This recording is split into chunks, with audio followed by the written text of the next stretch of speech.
Hello friends, कैसे हैं आप सब। उम्मीद करते हैं आप सब ठीक होंगे। स्वागत है आप लोगों का मेरे इस चैनल पे एजी लेक्चर के इस न्यू वीडियो में। आज हम लोग बात करेंगे क्लास 12th के ऑर्गेनिक केमिस्ट्री के कुछ वीवीआई क्वेश्चन के बारे में। जैसा कि आप थंबनेल में देख ही लिया होगा आपने कि आज हम ऑर्गेनिक केमिस्ट्री के ऑल साइंटिस्ट रिएक्शन के बारे में जानेंगे। तो चलिए वीडियो को स्टार्ट करते हैं। अगर चैनल पर नए होंगे तो आप अपने भाई को सपोर्ट कर सकते हैं। तो इम्पॉर्टेंस रिएक्शन फॉर एग्ज़ाम के लिए, यानी कि आप अगर इतना ही केवल इसमें से केवल इतना ही आप पढ़ लेते हैं, टोटली अगर आप पढ़ लेते हैं तो आपका नंबर यहाँ पे 7 नंबर एकदम फिक्स है। 7 नंबर आ सकता है इसमें से। ऑब्जेक्टिव और सब्जेक्टिव 4 नंबर इससे लड़ सकता है और 3 नंबर का कम से कम ऑब्जेक्टिव आएगा। तो चलिए नेक्स्ट आगे बढ़ते हैं, पढ़ते हैं पहले रिएक्शन की तरफ चलते हैं। तो आज हम लोग का पहला रिएक्शन है जो है वो है वुर्ज रिएक्शन। वुर्ज रिएक्शन के बारे में बात किया जाता है तो इसको थ्योरी में मैं आपको बता दूँ। थ्योरी के साथ साथ यहाँ पे आपको एग्जांपल भी दिया हुआ है।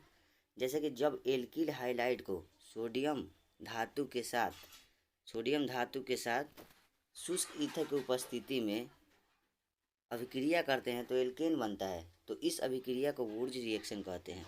यानी कि जब आप एल्किल हाइलाइड को सोडियम धातु के साथ अभिक्रिया कराते हैं ड्राई ईथर की उपस्थिति में तो आपको एल्केन प्राप्त होता है। नेक्स्ट रिएक्शन की तरफ चलते हैं हम लोग। दूसरा है हम लोगों का यहाँ पे देखा जाए तो फ्रैंकल्ड अभिक्रिया। इस रिएक्शन के बारे में बताएं तो जब एल्किल हाइलाइड जस्ता यानी कि जस्ता धातु के साथ शुष्क ईथर की उपस्थिति में अभिक्रिया करके एल्केन बनाते हैं, ईथर की उपस्थिति में एल्केन बनाते हैं तो इस अभिक्रिया को फ्रैंकल्ड अभिक्रिया कहते हैं। जैसे कि आप देख सकते हैं यहाँ पे एग्जांपल में आपको यहाँ पे दिखाया गया है। जब एल्किल हाइलाइड को जिंक के साथ अभिक्रिया कराते हैं शुष्क ईथर की उपस्थिति में तो आपको एल्केन प्राप्त होता है। चलिए नेक्स्ट रिएक्शन की तरफ चलते हैं। तीसरा रिएक्शन है हम लोगों का सैंडमेयर अभिक्रिया में आपको बताएं तो जब डाइअजोनियम साल्ट यानी कि लवण की क्यूप्रस हाइलाइड के उत्प्रेरक की उपस्थिति में अभिक्रिया कराने पर एडिल हाइलाइड बनता है, यानी कि एडिल हाइलाइड बनता है। इस अभिक्रिया को सैंडमेयर अभिक्रिया कहते हैं। चलिए इसके एग्जांपल की तरफ चलते हैं। तो ये देखिए ये आपका हो गया डाइअजोनियम बेंजीन डाइअजोनियम साल्ट। ठीक है, इसको कॉपर क्यूप्रस हाइलाइड उत्प्रेरक की उपस्थिति में आप अगर अभिक्रिया कराते हैं तो यहाँ पे बेंजीन क्लोरोबेंजीन बनता है। ठीक है, चलिए अगला रिएक्शन जो है हम लोग का चलते हैं। अगला 4 नंबर रिएक्शन है अभिक्रिया। फिटिंग अभिक्रिया में देखते हैं तो जब हाइलोबेंजीन के 2 अणु को शुष्क ईथर की उपस्थिति में सोडियम द्वारा अभिक्रिया करते हैं तो आपका जो है डाइफेनिल बनता है। इस अभिक्रिया को ही फिटिंग अभिक्रिया कहते हैं। तो चलिए यहाँ पे एग्जांपल देखते हैं इसका। ये देखिए ये आपका हो गया हाइलोबेंजीन जिसके दो अणु को लिए हुए हैं और यहाँ पे आपका शुष्क ईथर की उपस्थिति में सोडियम के द्वारा अभिक्रिया कराते हैं, सोडियम के डाइफेनिल बनता है। ओके, चलिए नेक्स्ट रिएक्शन के पास चलते हैं। तो ये 5वां रिएक्शन है आपका और अभी तक आपने चैनल को सब्सक्राइब नहीं किया तो प्लीज़ सब्सक्राइब कर दीजिए। मेरा 5वां यहाँ पे आपका 5वां रिएक्शन है यहाँ पे वुर्ज फिटिंग अभिक्रिया में आपको बताएं तो यहाँ पे इसके बारे में जाना जाए तो जब हेलोबेंजीन तथा हेलोएल्केन के मिश्र शुष्क ईथर की उपस्थिति में अभिक्रिया कराते हैं तो एल्किल बेंजीन प्राप्त होता है। इस अभिक्रिया को ही वुर्ज फिटिंग अभिक्रिया कहते हैं। यानी कि देखिए इसमें आपको अगर इसको आप याद करते हैं तो इसमें आपको 2 चीज़ याद हो जाएगा, एक तो वुर्ज और फिटिंग, दोनों को मिक्स करके इसमें बताया गया है। दोनों को मिक्स करके बताया है तो वुर्ज फिटिंग अभिक्रिया है। वुर्ज रिएक्शन में क्या था तो यहाँ पे आपका वुर्ज रिएक्शन में था कि आरएस का अभिक्रिया जब 2Na के साथ केवल कराते हैं तो आपको बनता है यहाँ पे एल्किन बनता था, और जब RX प्लस हेलोबेंजीन दोनों की अभिक्रिया RX प्लस हैलोबेंजीन दोनों की अभिक्रिया अगर सोडियम धातु से कराते हैं तो यहाँ पे आपको एल्किल बेंजीन बनता है। ठीक है, यही आपका वुर्ज फिटिंग अभिक्रिया है। वुर्ज में क्या था, तो RX की अभिक्रिया आप केवल सोडियम धातु से कराते हैं तो ये वुर्ज रिएक्शन हो गया, और हैलोबेंजीन की अभिक्रिया सोडियम से कराते हैं तो ये आपका फिटिंग अभिक्रिया हो गया। लेकिन जब दोनों को आप मिक्स कर देंगे, दोनों को जब आप मिक्स कर देते हैं तो ये आपका हो जाता है हैलोबेंजीन, यही आपका वुर्ज फिटिंग अभिक्रिया कहलाता है। चलिए छठा रिएक्शन के पास चलते हैं। छठा रिएक्शन आ गया आपका कोल्बे अभिक्रिया। कोल्बे, बोल्बे नहीं, कोल्बे अभिक्रिया। चलिए यहाँ पे कोल्बे अभिक्रिया में यहाँ पे आप देख सकते हैं, आपको जब फेनिल की अभिक्रिया सोडियम या पोटेशियम हाइड्रोक्साइड के साथ कराया जाता है तो फिनॉक्साइड आयन प्राप्त होता है, तथा अम्ल की उपस्थिति में कार्बन डाइऑक्साइड के 393 केल्विन से 413 केल्विन एवं 4 एटीएम दाब पर गर्म किया जाता है तो आपका सैलिसिलिक अम्ल प्राप्त होता है। चलिए इसका हम लोग ठीक से आप पढ़ लीजिए। जब फिनाइल की अभिक्रिया सोडियम या पोटेशियम हाइड्रोक्साइड, जब फिनाइल यानी कि ये आपका हो गया फिनाइल, फिनाइल की अभिक्रिया सोडियम हाइड्रोक्साइड हो गया, और सोडियम हाइड्रोक्साइड के साथ कराया जाता है तो फिनॉक्साइड आयन आपका ये हो गया, फिनॉक्साइड आयन प्राप्त होता है। तथा अम्ल की उपस्थिति में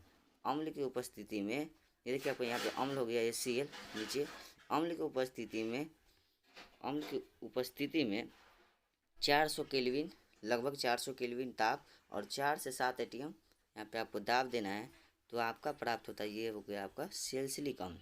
इसी को हम लोग सैलिसिलिक अम्ल कहते हैं। फिनॉल के ऑर्थो पर COOH यानी कार्बोक्सिलिक अम्ल लगा देने पर ये आपका फिनॉक्साइड सैलिसिलिक अम्ल प्राप्त हो जाता है। ओके, चलिए छठा रिएक्शन आपको यहाँ पे छठा रिएक्शन है जो राइमर टीमन। ये भी बहुत बहुत VVI क्वेश्चन है। ये कोल्बे जो था ना, कोल्बे भी VVI था, और यहाँ पे आपका ये राइमर टीमर भी VVI हो गया। ये दोनों का आप लोग जरूर से जरूर याद करिएगा।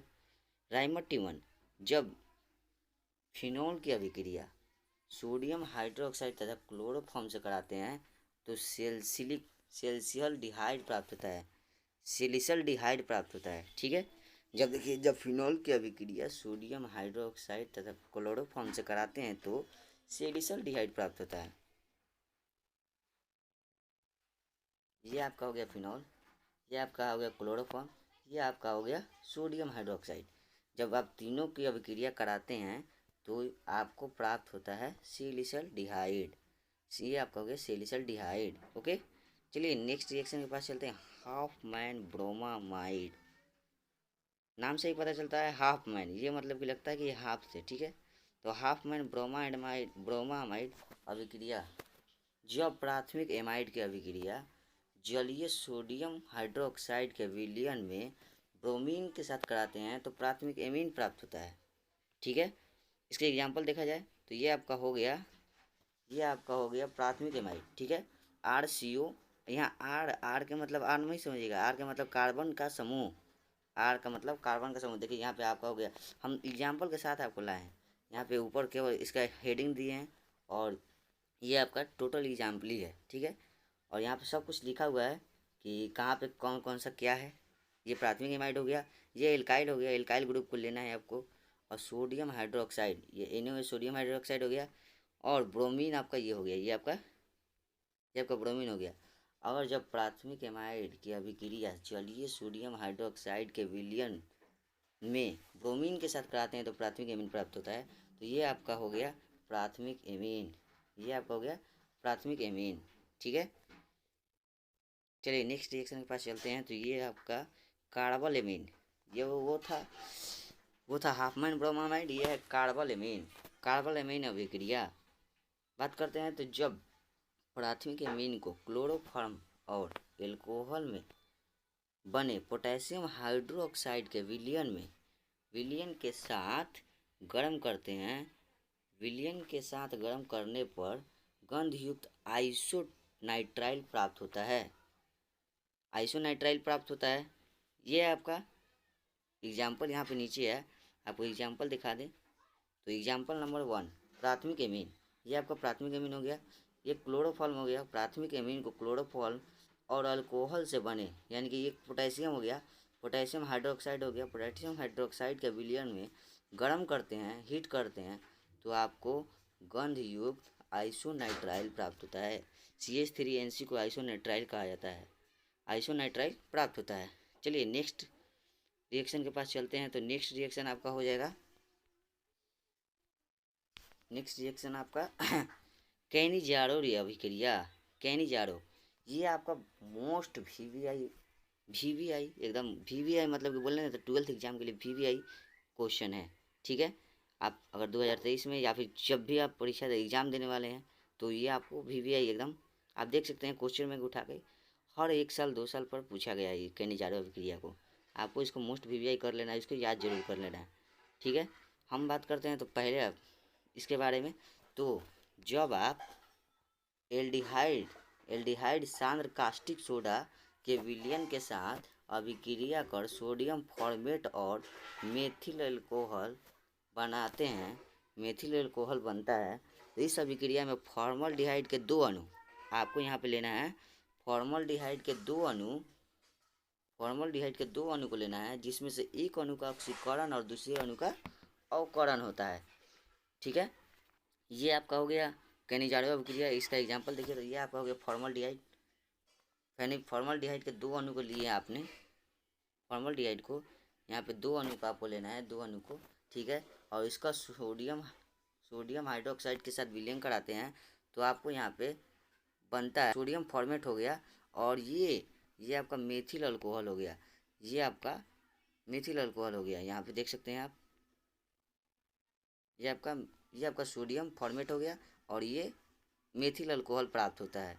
ठीक है, तो अभी तक यहाँ पे फर्स्ट वीडियो में 10 को रिएक्शन देखे लोग, टोटल अभी 25 रिएक्शन है और ये पार्ट 1 रहेगा वीडियो का और पार्ट 2 अभी आने वाला है। तो आप पार्ट 2 के लिए आप कमेंट कर सकते हैं कि मतलब कितना जल्दी चाहिए आपको और नेक्स्ट वीडियो किस टॉपिक पर चाहिए, आप इसके बारे में कमेंट कर सकते हैं और कमेंट में बताइएगा कैसा रहा वीडियो।